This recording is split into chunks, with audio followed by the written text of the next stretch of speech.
Γεια χαρά! Αυτό το βίντεο αφορά την 7η ενότητα της φυσικής της πρώτης γυμνασίου από τη θερμότητα στη θερμοκρασία, η θερμική ισορροπία. Θα πούμε τη θεωρία και θα αναλύσουμε τα σημεία που δυσκολεύουν.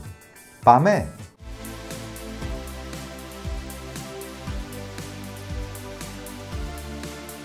Είμαι ο Βασίλης Γρηγορίου και παρακολουθείτε το κανάλι της Teacherland.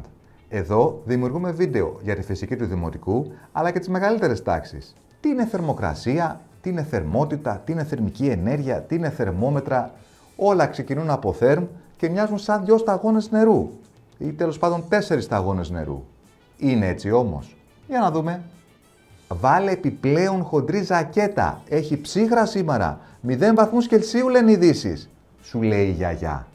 Αυτό το 0 είναι η θερμοκρασία και καταλαβαίνεις ότι θα είναι μπούζι. Η θερμοκρασία επομένως είναι το μέγεθος που μας περιγράφει πόσο ζεστό ή κρύο είναι ένα αντικείμενο. Ωραία, το έχουμε. Και η θερμότητα, τι είναι η θερμότητα? Εδώ θα σε πάω στα αυγά. Ναι, καλά άκουσες, αλλά μην βιάζεσαι να κρίνεις. Ας υποθέσουμε ότι μόλις έβρασες ένα αυγό. Μπορείς να το φας αμέσως? Εδώ σε θέλω, μάν μου. Λοιπόν, μην το δοκιμάσεις καν, γιατί η γλώσσα σου θα γίνει σαν τους τουρίστες όπως τους βλέπουμε τα καλοκαίρια. Κατακόκκινη. Θα πάθεις έγκαυμα. Δεν το κάνουμε. Η λύση είναι να βάλεις το αυγό σε μια κατσαρόλα με κρύο νερό. Εδώ το αυγό θα αρχίσει να κρυώνει γιατί δίνει κάτι και το νερό θα αρχίσει να ζεσταίνεται γιατί παίρνει κάτι. Αυτό το κάτι είναι η θερμότητα. Δηλαδή η θερμότητα είναι ενέργεια που μεταφέρεται ανάμεσα σε δύο σώματα με διαφορετική θερμοκρασία και πάντα από το ζεστό προς το κρύο. Το αποτέλεσμα τώρα της μεταφοράς της θερμότητας είναι να αλλάζουν και οι θερμοκρασίες των δύο σωμάτων. Δηλαδή το σώμα που είναι ζεστό δίνει θερμότητα με αποτέλεσμα να αρχίζει να κρυώνει, να μειώνεται η θερμοκρασία του. Το σώμα που είναι κρύο παίρνει θερμότητα με αποτέλεσμα να αρχίζει να ζεσταίνεται, δηλαδή να αυξάνεται η θερμοκρασία του. Όλα αυτά θα έχουν σαν αποτέλεσμα να κρυώνει το ένα, να ζεσταίνεται το άλλο και να καταλήγουν τελικά σε μια ίδια θερμοκρασία. Την κατάσταση αυτή τη λέμε θερμική ισορροπία. Εδώ, εμείς οι επιστήμονες λέμε ότι υπάρχει μια σχέση ανάμεσα σε αυτό που φταίει, το αίτιο, και σε αυτό που συμβαίνει, στο αποτέλεσμα.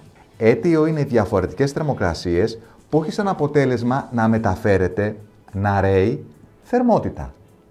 Όλα αυτά μέχρι ότου να πάψει να υπάρχει το αίτιο, δηλαδή διαφορετικές θερμοκρασίες, ίδιες, και πλέον πάβει να υπάρχει αποτέλεσμα.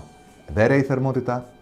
Πρόσεξε τώρα, αυτή η κοινή θερμοκρασία στην οποία καταλήγουν τα σώματα συνήθως δεν είναι ο μέσος όρος των αρχικών θερμοκρασιών, δηλαδή δεν βρίσκεται στη μέση τους. Για παράδειγμα, αν είχαμε 100 και 40, 140 δια 270. Συνήθως δεν θα καταλήγουν στο 70. Η θερμοκρασία στην οποία θα καταλήξουν εξαρτάται και από το πόσο πολύ έχω πάρει από το καθένα, δηλαδή από τις ποσότητές τους. Σκέψου πόσο λογικό είναι αυτό.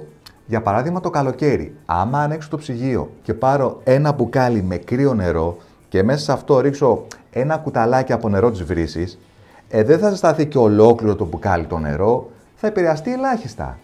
Και ανάποδα τώρα. Αν γεμίσει το μπουκάλι με ζεστό νερό της βρύσης και πας και ρίξει μέσα ένα κουταλάκι από κρύο νερό, στην ουσία δεν έχει κάνει και τίποτα, μια τρύπα στο νερό. Γι' αυτό πολύ συχνά λέμε βάλε μου μισό-μισό, εννοώντας δηλαδή ίσες ποσότητες από ζεστό και κρύο, έτσι ώστε και η θερμοκρασία περίπου να πάει στη μέση. Και κάτι ακόμα, ενώ εγώ μπορεί να ανακατεύω δύο υλικά, ζεστό και κρύο νερό, πάντα υπάρχει και ένα τρίτο που επηρεάζει τη θερμική ισορροπία. Ποιο είναι αυτό το κρυφό τρίτο? Ο αέρας της ατμόσφαιρας. Το καλοκαίρι οι μεγάλοι στο ούζο προσθέτουν παγάκια για να κρυώσουν και να το ευχαριστηθούν περισσότερο.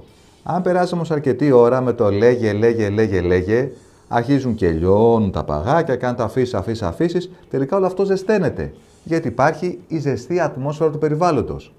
Εσείς παραγγέλνετε μόνο πορτοκαλάδες, όχι αλκοόλ.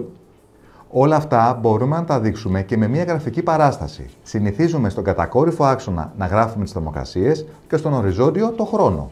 Έτσι αρχικά τα δύο σώματα θα ξεκινήσουν από διαφορετικές θερμοκρασίες. Όσο περνάει η ώρα, το ζεστό θα κρυώνει και το κρύο θα ζεσταίνεται.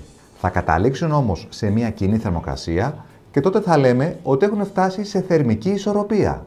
Γι' αυτό σε αυτό το διάγραμμα Αν έχουμε πάρει μεγαλύτερη ποσότητα από το ζεστό και λιγότερη από το κρύο, θα καταλήξουμε σε μια θερμοκρασία που δεν είναι ο μέσος όρος των αρχικών θερμοκρασιών τους. Η θερμοκρασία αυτή θα είναι πιο κοντά του ζεστού. Ανάποδα τώρα, αν είχα πάρει πιο πολύ από το κρύο, θα καταλήγαν σε μια θερμοκρασία πιο κοντά στο κρύου. Γενικά δηλαδή, καταλήγουν σε μια θερμοκρασία που είναι πιο κοντά σε αυτό που ήταν περισσότερο. Ήρθε η ώρα και για λίγο μικρόκοσμο. Όλα τα σώματα αποτελούνται από μόρια και τα μόρια αυτά συνεχώς κινούνται. Όσο πιο ζεστό είναι το σώμα, τόσο πιο έντονα κινούνται αυτά τα μόρια. Άρα θα έχουν και μεγαλύτερη κινητική ενέργεια. Αντίθετα τώρα, όσο πιο κρύο είναι το σώμα, τόσο λιγότερο κινητικά είναι τα μόρια, δηλαδή έχουν και μικρότερη κινητική ενέργεια. Προσθέτοντας τώρα τις κινητικές ενέργειες όλων αυτών των μορίων, υπολογίζουμε μια συνολική ενέργεια που τη λέμε θερμική. Προσέξτε τώρα, όταν το χειμώνα λέμε «κλείσε το παράθυρο γιατί μπαίνει κρύο», δεν το λέμε και πάρα πολύ καλά. Μαλώνουν οι επιστήμονες. Στην ουσία, αυτό που συμβαίνει και κρυώνουμε δεν είναι ότι μπαίνει κρύο, αλλά φεύγει ζέστη. Πιο σωστά, φεύγει η θερμότητα από το ζεστότερο σπίτι και πηγαίνει προς το πιο κρύο περιβάλλον. Άρα, αφού το σπίτι χάνει θερμότητα, το αποτέλεσμα είναι να μειώνεται και η θερμοκρασία του. Βέβαια, εάν φυσάει τώρα, δημιουργούνται και ρεύματα που περιπλέκει λίγο την κατάσταση, αλλά η ερμηνεία είναι στην ουσία σε βασικές αρχές η ίδια. Συμπερασματικά λοιπόν, σε αυτή την ενότητα θα πρέπει να γνωρίζεις τι είναι θερμότητα, τι είναι θερμοκρασία, πώς συνδέονται μεταξύ τους και τι ονομάζουμε θερμική ισορροπία. Έχουν σημασία οι ποσότητες και πώς θα περιγράφουμε όλα αυτά με τον μικρόκοσμο. Ακολουθεί ξεχωριστό βίντεο όπου συζητάμε τις απαντήσεις του σχολικού βιβλίου. Εάν θέλετε, μπορείτε να το συμβουλευτείτε. Πολλά από αυτά που λέμε εδώ, αλλά και ακόμα περισσότερα, μπορείτε να βρείτε και στο βιβλίο μας «Κατακτώ την κορυφή φυσική» από τις εκδόσεις Πατάκη. Εάν το βρήκατε ενδιαφέρον, σας περιμένουμε και στα επόμενα βίντεο μας. Μέχρι τότε, γεια χαρά!